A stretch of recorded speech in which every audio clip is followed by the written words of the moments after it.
So this is the problem with Trippo AI. Today I want to talk about Trippo AI. I've been using this tool to create 3D models like crazy. What I've been personally doing is selling a lot of them, giving them away to other people, and just creating custom 3D models for people that are paying me. And it's an extremely popular tool right now. And what I want to do is I want to jump into the tool here. I want to show you exactly what's going well for me with Trippo AI and what exactly isn't. So first of all, here are a bunch of the models that I've been recently making. And I will say it does amazing model 3D creation when you give it certain like action figure like models, if that makes sense. Like it does really good with action figures, dogs, etc. You can see here, this is a French Bulldog that we 3D printed for a family friend.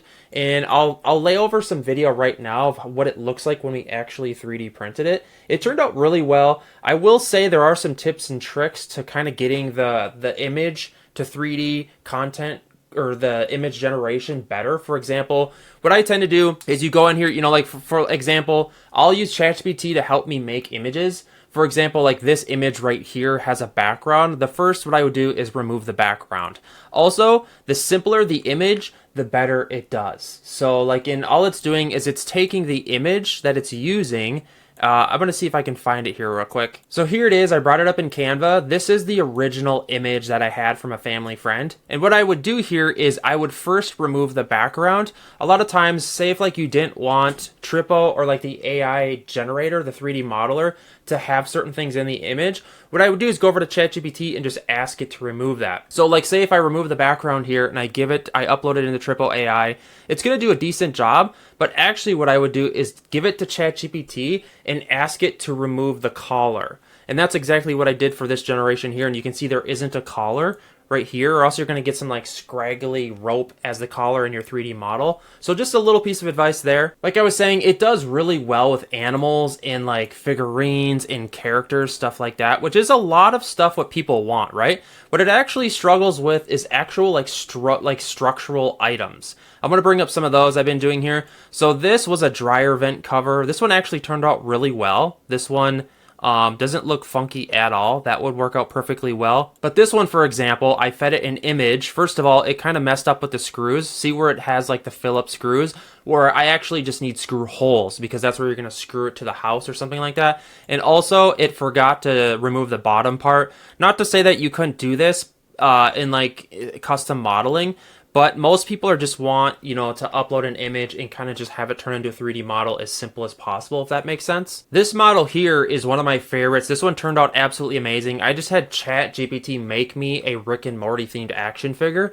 And I will say that I 3D printed this. I'll lay over the video right now. What I 3D printed it in one color on my Creality 3D printer. I get asked a lot about multicolor. Yes, you can do multicolor 3D printing on Trippo AI, and I will get to that and how to do it here in a sec. But what I did was I decided to paint this one just because painting is really simple, and right now multicolor 3D printing is extremely wasteful, and it takes I think I brought this model up on the 3D slicer, and it told me it was going to take something like 16 hours to do. So what I did was I threw it on, I put some acrylic paint on the model, I clear coated it, and it actually turned out really well. And again, this is just a Rick and Morty themed action figure.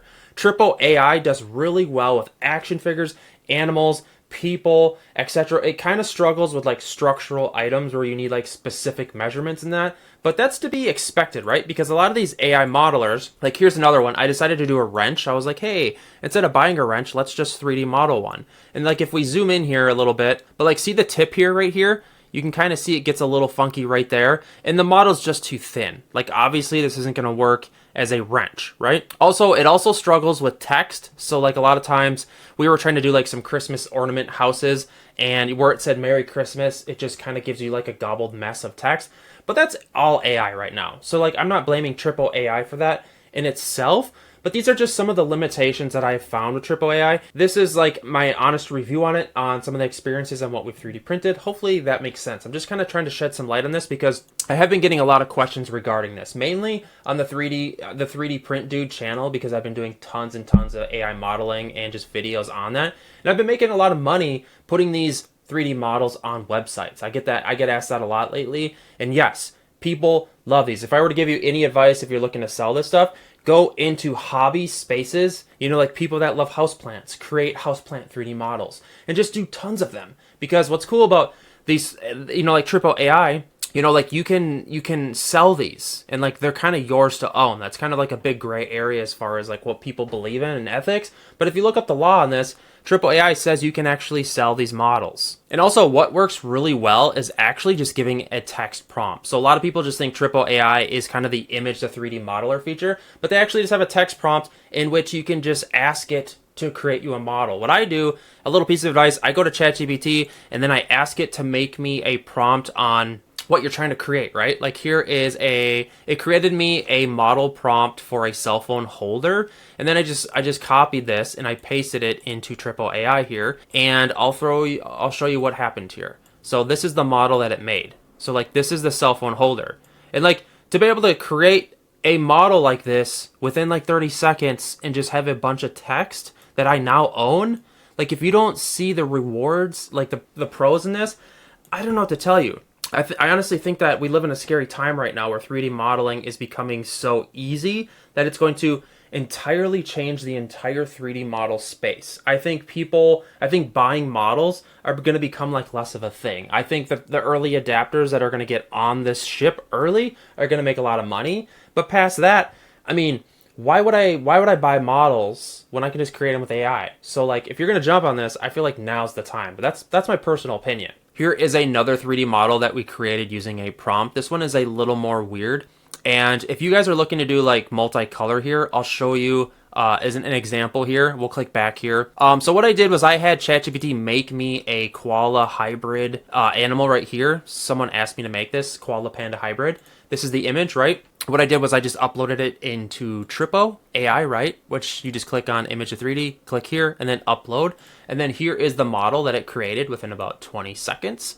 So to 3D print this in multicolor here, it looks really cool, and that's exactly what we did. What you actually do here is if you don't have color on your model, you need to click on texture, this texture button up here, and then click on generate texture. It's going to be some extra credits to generate the texture, or they call it texture.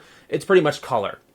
And you can actually align this, you can edit it, you can do the magic brush feature. Say if there's like a spot where there's not enough color or it's the wrong color, you can edit it, which is really cool. And then when you click export, this is very important when it comes to 3D printing and multicolor, your models. You need to click on export vertex colors right here, and then you need to click on save.obj file. That is going to be the one you want because, if you just do if you save it in an STL file, it's only going to be single color. So you need to do that. And then when you go ahead and click export, this is really, you need to know this part. So it's going to save into the downloads here. What you need to do here is you need to left click on your folder here because it's probably going to be a zip file. Right click and then click on extract all. And then, because what's going to happen, it's going to be a bunch of files and then it's going to extract it into one file. So you need to watch this. Click browse and then save where you want it to be. And then click select folder and then click extract. And then I'm going to replace it because I already have this one. And now you can see there's one OBJ file versus the zip file because I had some issues with this. Like if you upload just the zip file, it doesn't work in a slicer. But when you upload it into a slicer, let's open Bamboo Studio here. And this actually works really well. If you're using Bamboo 3D printers, chances are you probably are, or just any good slicers. All right, so when you click on create a new project, when you upload this new file, here's the file right here, you see it? So upload there. It shows you all the different colors that are in the file right here, right? This is a prompt to choose the colors that you're gonna be printing in. So put your mouse cursor up here and then choose the amount of colors. I'm gonna do 2, just white and black, and then click enter, and then it's gonna automatically choose your colors. And again, you can edit these by clicking on them. You can do black. I'm just gonna do white. You can edit this after too, but mainly you're just choosing the amount of colors. Then click OK, and then there's your file. You can orientate it however you want, and then you can just slice it, add supports, etc., and 3D print it. Just for fun, let's take a look at this Panda Hybrid Koala Thing 3D printed. So it turned out quite well. This one actually, when you put it in the slicer, it took 15 hours. There was tons of waste on it, but we had to do it for the video, right? Printed very well, removed the supports. The koala turned out exceptionally well. I printed this in PLA. And using Trippo AI to multicolor 3D print things like this works absolutely amazing. I would highly suggest this. I'll put my affiliate link in the description down below. Again, I'm sort of still learning this software or this tool, Triple AI. I'm trying to learn all these AI 3D model tools, and there's a lot to learn actually, and this is one of my favorite ones. So again, I'll throw the link in the description. We've been making a lot of different things. Here's a Barbie table that we just printed for my daughter. She's really into Barbies right now, and it worked really well. And what I did was I just threw it on the marketplaces. Once you make it, you can just throw it onto the marketplaces to sell. So yes, this is the problem with Triple AI. I talked about some things that I really liked about the tool. It does an amazing job for like 90% of everything, except some of the structural stuff. That is my biggest problem, but I think all the AI tools are struggling with this right now. And if you think about it, it's nearly impossible to just tell something to make something structural like that, because it has exact measurements, and you're going to have to learn an actual CAD program like Fusion 360 or something like that. So let me know in the comments. I'm just shedding some light on this, giving my honest review on Triple AI and kind of breaking this down, and some of the experiences in how I've created 3D models using Triple AI. So the link will be in the description if you want to check it out. My name's Chris, by the way. Make sure to subscribe to the channel and let me know what's up. I'll see you guys in the next one.